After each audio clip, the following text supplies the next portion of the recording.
Women were not invited to many tables in this nation. The reason we fought and busted our behinds to make sure that you didn't have to worry about this. They're disgusting. She's Anna Navarro, in your wildest imagination, you could never solo host a show. You will only ever make it as part of an ensemble, and you could never hope to achieve the success. So you can sit in your little cheap seats all day long and enjoy your little negative henpecking, but your careers are going nowhere. So ironic that Whoopi Goldberg and Joy Behar and the rest of the ladies on The View spend their time calling Republicans the conspiracy theorists, but they have been wrong about everything they have said over the last couple of years. The View just walked straight into $1 billion storm, and the fallout is absolute chaos.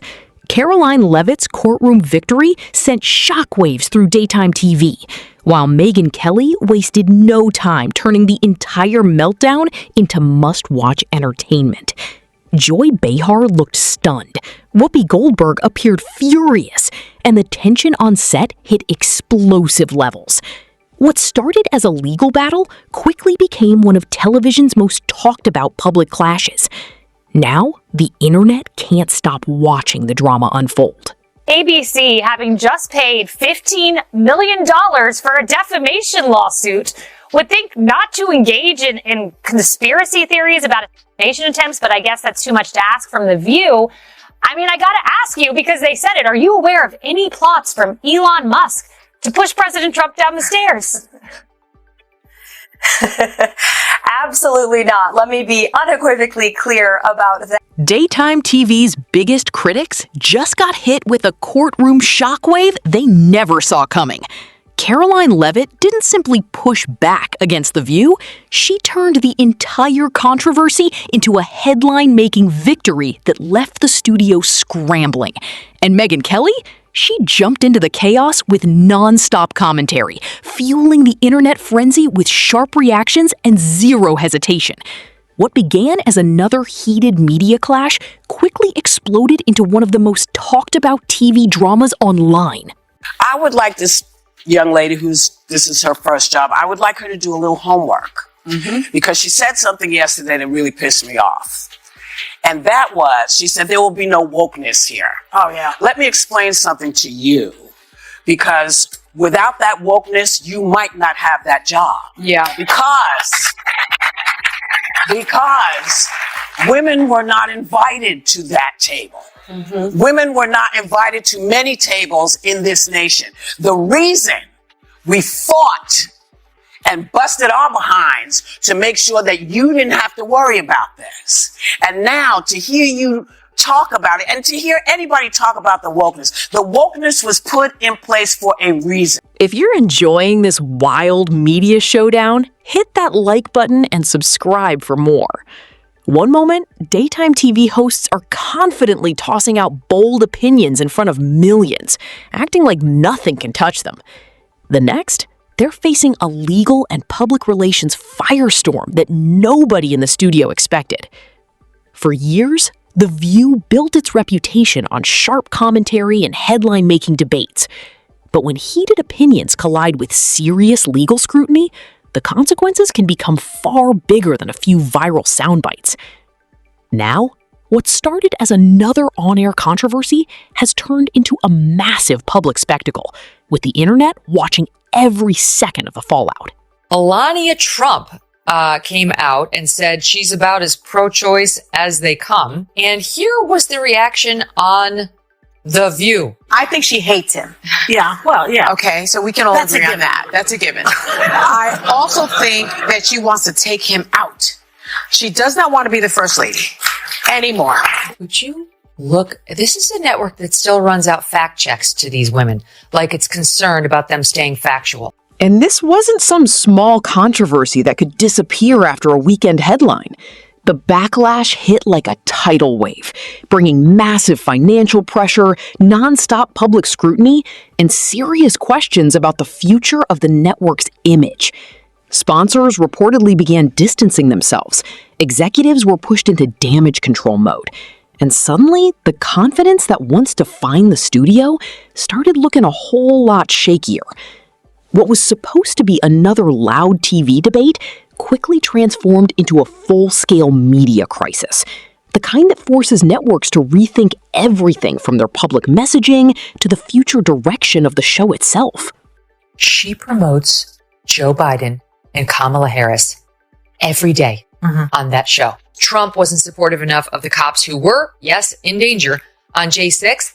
How does that explain their behavior on a daily basis toward Harris, toward Biden, toward AOC, toward all of the left, including their own show, Sunny Hostin? The hypocrisy is rank. We did not have is white women who voted about 52%, right, for Donald Trump. Uneducated white women, is my understanding. You have Latino men, actually, voting more for him. And you have, and black men was not the story. We're not the story here because they voted almost 80% for the vice president. This wasn't just another legal setback for daytime television. It became a major public reckoning that sent shockwaves across the media world. Karoline Leavitt didn't simply defend herself in court. She emerged from the controversy with momentum firmly on her side. While critics online framed the situation as a turning point for political talk shows and televised commentary, Megyn Kelly wasted no time weighing in either, using the moment to criticize what she described as sensationalism, reckless commentary, and the growing culture of viral outrage in modern media. What started as heated television drama quickly evolved into a much larger debate about accountability, journalism, and where the line should be drawn between opinion-driven entertainment and factual reporting. For years, controversial on-air clashes often generated headlines with little fallout beyond social media arguments. But this situation appeared different. Public scrutiny intensified, legal pressure mounted, and conversations surrounding media responsibility suddenly became impossible to ignore.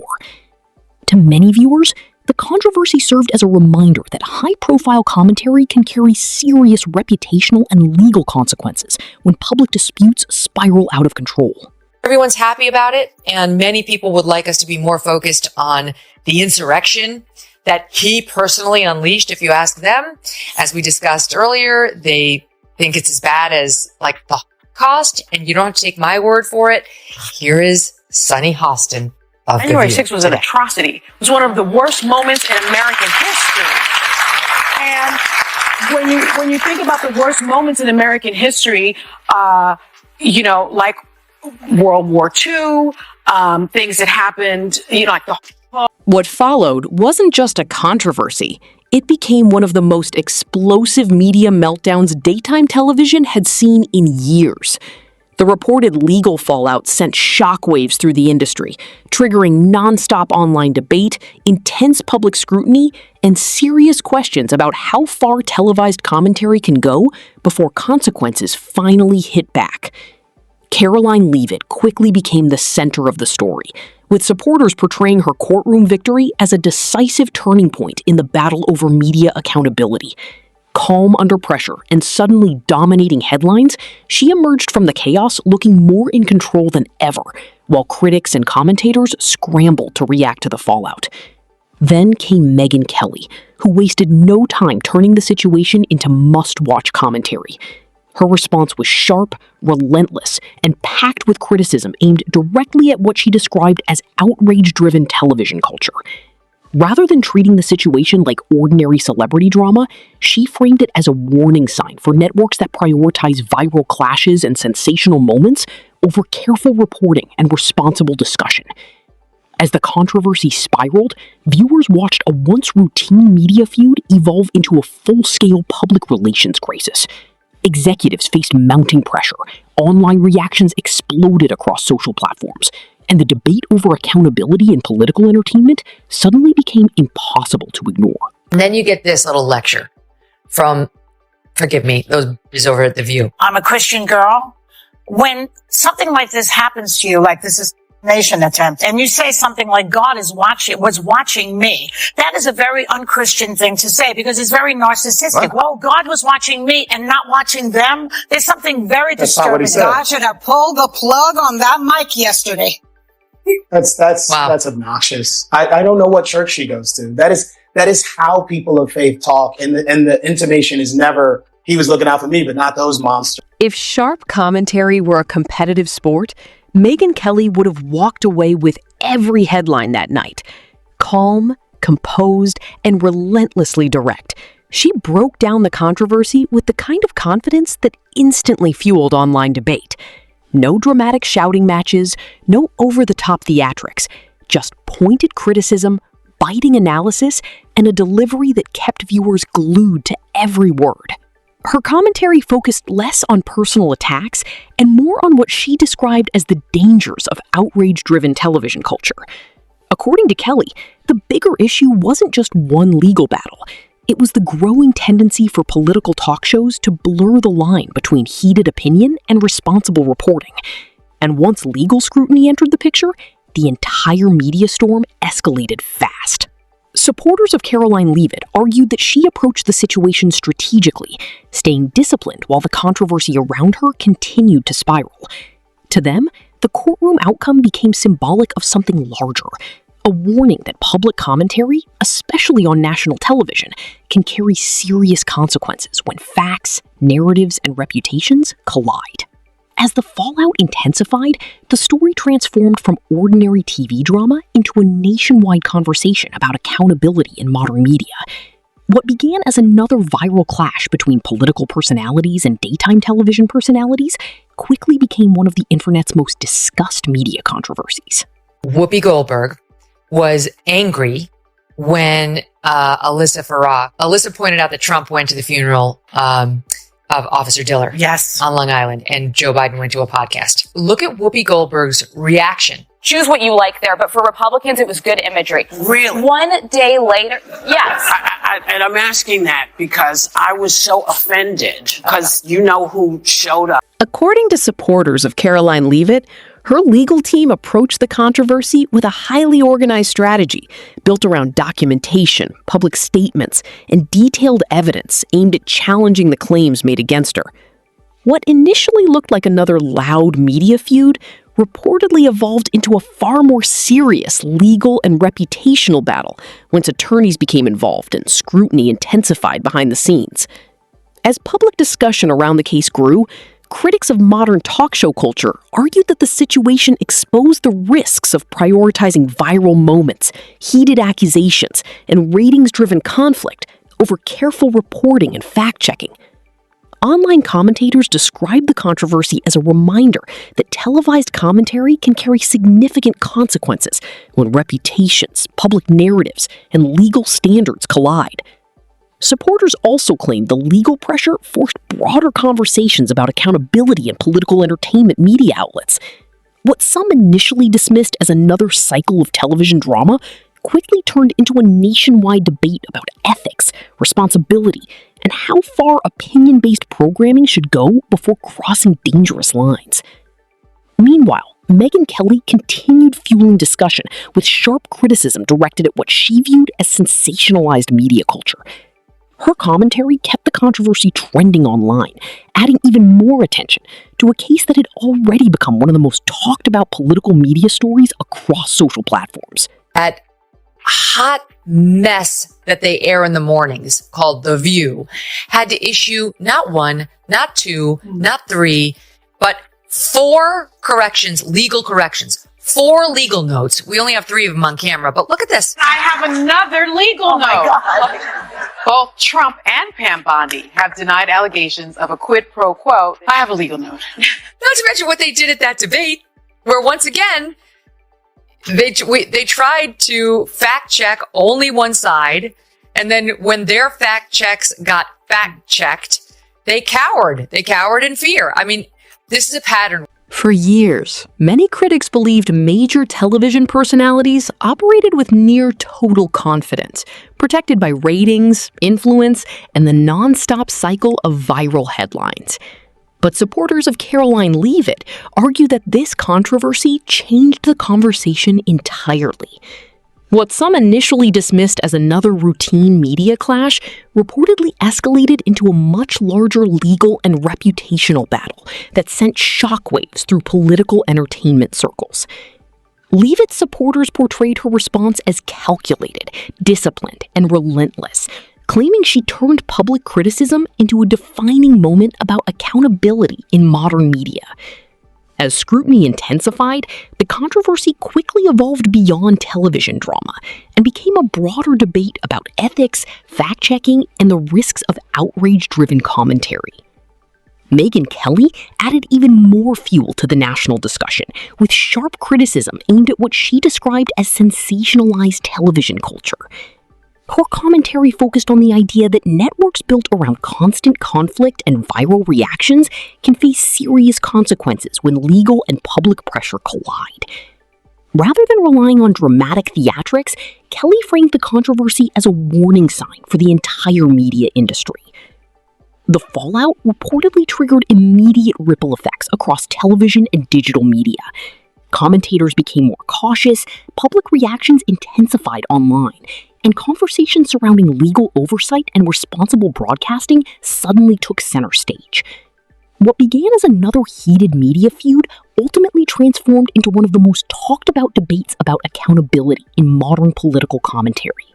Love nothing more than tearing down women with the most petty and vacuous of insults. Leavitt appears to be a fierce operator, but she's also 27 and arguably quite glamorous. So of course, the kind and progressive voices at The View reacted to her appointment like this. I think she's probably been put in there because according to Donald Trump, she's a 10. You know that's what... The fallout reportedly sent shockwaves far beyond one television studio. Across media circles, conversations about legal risk, fact-checking, and accountability suddenly intensified overnight. Producers, executives, and commentators were forced to confront a growing reality. In today's climate, viral outrage and provocative commentary can carry consequences far beyond social media backlash. Supporters of Karoline Leavitt argued that the controversy became symbolic of a larger shift in political media culture. Once dismissed by critics as an easy target, she emerged from the public battle with far greater visibility and influence, while supporters framed her legal response as disciplined, strategic, and impossible for networks to ignore. What began as a television dispute quickly evolved into a broader debate over journalism standards, media ethics, and the responsibility that comes with national platforms. Megyn Kelly's reaction only intensified the conversation. Through sharp analysis and pointed criticism, she argued that the situation exposed the dangers of prioritizing sensationalism, viral conflict, and entertainment-driven narratives over careful reporting. Her commentary resonated with viewers who believed modern talk shows had become too comfortable treating serious public accusations like casual on-air banter. As the controversy spread online, networks reportedly became more cautious, advertisers grew increasingly sensitive to public backlash, and discussions surrounding legal oversight in television programming gained renewed attention. To many observers, the incident became a warning sign for the entire industry, a reminder that public commentary, especially when amplified to millions, can carry lasting reputational and legal consequences. In the end, the controversy transformed from a single media feud into a nationwide conversation about accountability, influence, and the evolving limits of opinion-driven television. And for supporters of Leavitt and Kelly, the message was clear. In an era of non-stop viral commentary, facts, preparation, and legal scrutiny can reshape the entire narrative.